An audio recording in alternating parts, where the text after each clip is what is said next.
जय सेवा. मी अवचितराव साहेब, राष्ट्रीय अध्यक्ष जनसेवा घोडवाना पार्टी. मित्रांनो, नुकतंच लोकसभेचं इलेक्शन झालेलं आहे. या लोकसभेच्या इलेक्शनमध्ये आदिवासी समाजाच्या राजकीय पक्षांनी भाग घेतलेला आहे. त्या पक्षांची मतांची संख्या पाहिली तर अगदी नगण्य आहे. मित्रांनो, या विदर्भामध्ये आम्ही निर्णायक अशा स्थितीमध्ये बहुतांश मतदारसंघामध्ये वास्तव्यास आहोत आणि बहुतांश मतदारसंघामध्ये आमचं मत हे निर्णायकरित्यानं पडू शकते आणि ते जर पडलं तर मोठ्या मोठ्या प्रस्तावित पक्षांना हादरा बसू शकते. मित्रांनो, आज आमची परिस्थिती अशी कमी मतदाराची आमच्या राजकीय पक्षांना का आली याच्याबद्दल चिंतन होणं काळाची गरज आहे. एवढा मोठा निर्णायक असलेला समाज राजकीयदृष्ट्या लाचार का झालेले आहेत. आमच्या आदिवासी समाजाचे लोक अनेक पक्षामध्ये कार्यरत आहेत. असावं, काम करावं, परंतु ज्या समाजात आम्ही जन्मलो त्या समाजासाठी आम्ही राजकीयदृष्ट्या काही करू शकतो काय, हाही एक महत्त्वाचा प्रश्न आहे. मित्रांनो, आम्ही नेतृत्वहीन, दिशाहीन, आत्मविश्वास कमी असलेला समाज असा निर्माण झाला आहे का, यावरही आपण लक्ष ठेवणं काळाची गरज आहे.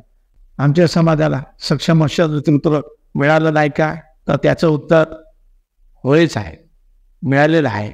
आणि आमचा मतदार हा अनेक मतदारसंघात निर्णायक आहे का, याचंही उत्तर होयच आहे. मित्रांनो, पण आम्ही राजकीयदृष्ट्या एकत्रित आहोत का, निश्चितपणे नाही.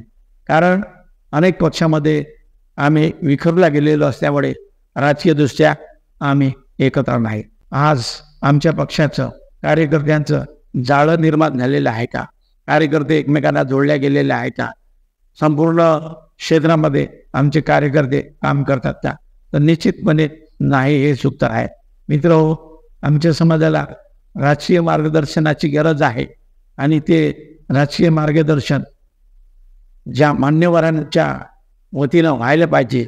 म्हणजे जे मान्यवर म्हणजे समाजातील शिक्षित, सुशिक्षित, नोकरीपेक्षा नेतृत्व ज्यांनी करावं असे समाजातील मुखंड, ज्यांच्यावर समाज डोळे लावून, आशा लावून बसलेला असतो, समाजासाठी हा वर्ग काहीतरी करे, हे लोक राजकीयदृष्ट्या मार्गदर्शन करतात का, तर निश्चितपणे नाही, हेच उत्तर आहे. मित्रांनो, आमचा नोकरीपेक्षा समाज, तो समाज प्रबोधनाचं काम राजकीयदृष्ट्या करतो काय, निश्चितपणे नाही. परंतु अन्य समाजाचा जर विचार केला तर अन्य समाजाचे लोक आपला समाज राजकीयदृष्ट्या सत्तेमध्ये कसा सहभागी होईल आणि सत्तेचा वाटा कसा मिळवून घेता येईल याच्यासाठी मार्गदर्शन करतात. त्याच पद्धतीनं आमच्या समाजातील नोकरीपेक्षा वर्ग करतो काय, तर निश्चितपणे याचं उत्तर नाही, असंच आहे.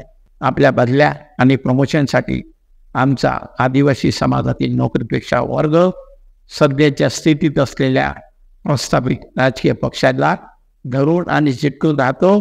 तो फक्त स्वतःचा स्वार्थ साधतो, हे मात्र सूर्यप्रकाश एवढं सत्य आहे. मित्रांनो, नुसत्या नृत्याच्या, संगीताच्या आणि सांस्कृतिक कार्यक्रमामध्ये आमचा व्यस्त असलेला समाज कधी राजकीयदृष्ट्या प्रबोधनासाठी एकत्रित येतो का, तर निश्चितपणे या बाबतीत तो उदास आहे. मित्रांनो, शेतकरी, शेतमजूर, महिला, विद्यार्थी यांचे प्रश्न ओरतिळकीने मांडणारे असे किती संघटन समाजामध्ये कार्यरत आहेत, तर त्याचंही उत्तर शून्यच राहील. मित्रहो, बोटावर मोजणे इतके संघटन या दृष्टिकोनातून काम करतात. मित्रांनो, समाजातील सर्वच लोक समाजकार्यासाठी झटतात काय, तर निश्चितपणे झटत नाही.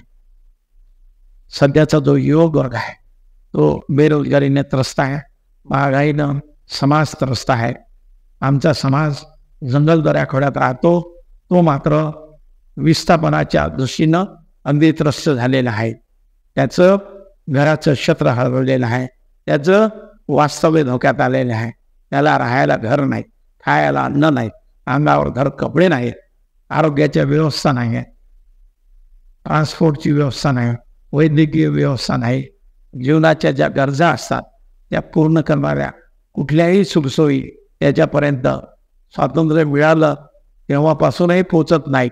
याकडे मात्र आमचा समाज उदासीन नजरेनं पाहतो. आम्ही शहराच्या जवळ आलेलो, शहरात आलेलो, त्याच्यामुळे खेड्यापाड्यातल्या दुःख, व्यथा, वेदना, जंगलात राहणाऱ्या आमच्या बांधवाच्या व्यथा वेदना आम्ही समजू शकत नाही.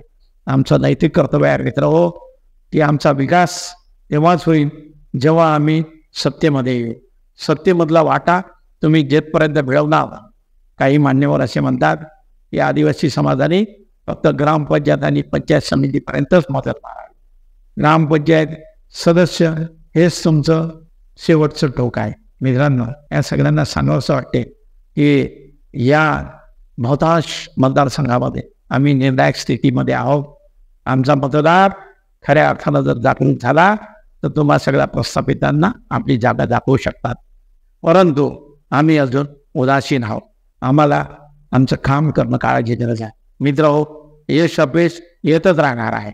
आज राजकीय पक्षांना कमी मतदार आहेत, कदाचित उद्या ते जास्त प्रमाणात होईल. आम्हाला आमचं जाळं निर्माण करावं लागेल.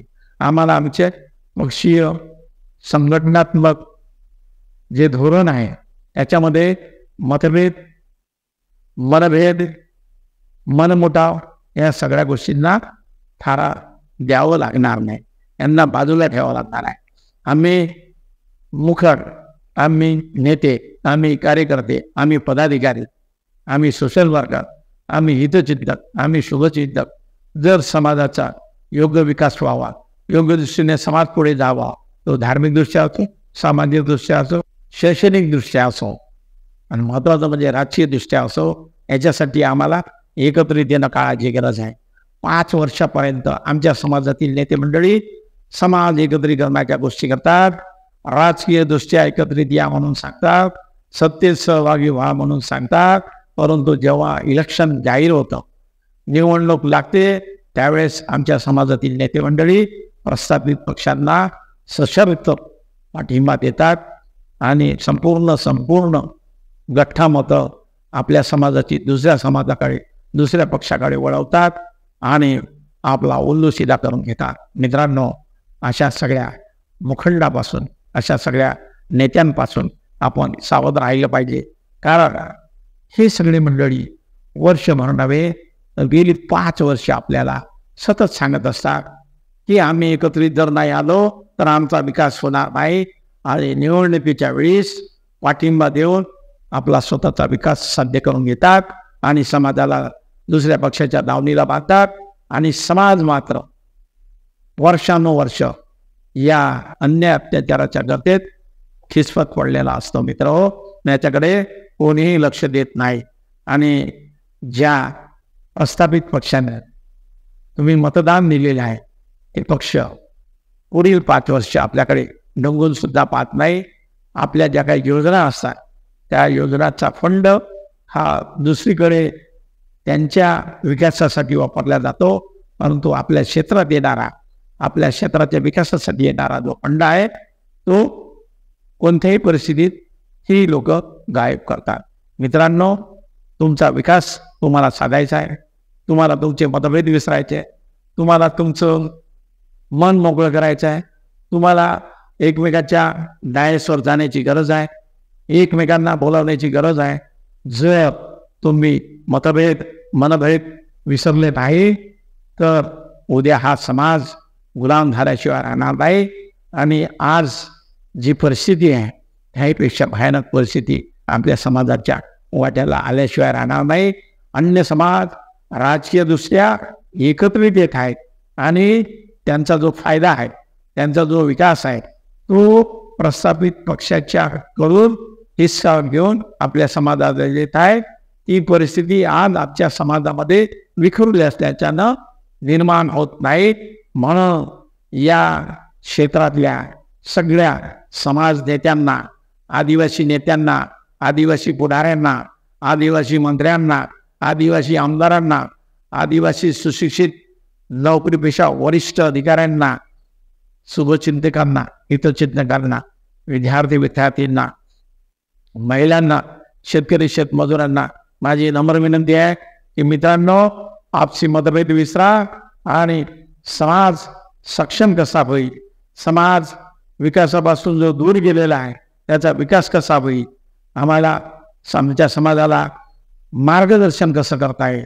नुसतं धार्मिक सांस्कृतिक मार्गदर्शन करून चालणार नाही. आम्हाला सत्तेत सहभागी व्हायचं आहे. तर सत्तेचा वाटा कसा मिळेल या दृष्टिकोनातून सक्षम असं मार्गदर्शन आपण सर्वजण करावं ह्याच अपेक्षेसह मी सर्वांना जय सेवा करतो. जय हिंद, जय सेवा, जय गोंडवाले.